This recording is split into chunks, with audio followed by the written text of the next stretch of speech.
मांगने मांगने में फ़र्क होता है नहीं। अगर कोई आपसे कहे पानी ला दें और आप भूल गए, उसको भी कोई फ़र्क नहीं पड़ा।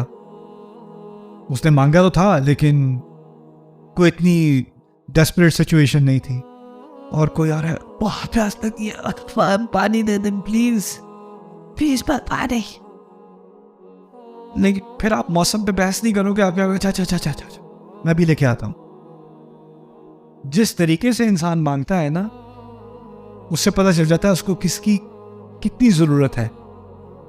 अगर हम अल्लाह ताला के सामने नमाज में खड़े हैं और कह रहे हैं इहदिना सिरातल मुस्तकीम,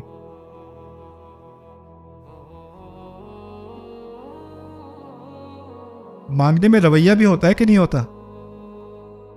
आपके बच्चे आपके पास आके कहते हैं मुझे 500 चाहिए, मुझे 1000 रुपये चाहिए, गाड़ी चाहिए मुझे। जिस तरीके से मांग रहा है, मांगने देने का दिल नहीं जाता।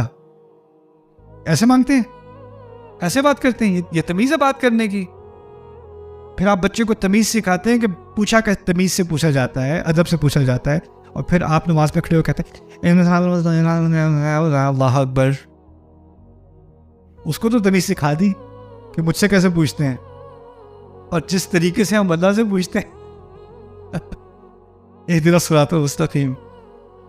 यानी अगर हम वाकई प्यासे हैं, अगर जैसे जिस्म में प्यास होती है और इंसान पानी मांगता है, अगर वाकई दिल में प्यास है और अल्लाह से हिदायत मांग रहे हैं, तो इन अल्फाज को जब तक हम दिल से नहीं कहेंगे ना, इसका कोई असर नहीं है,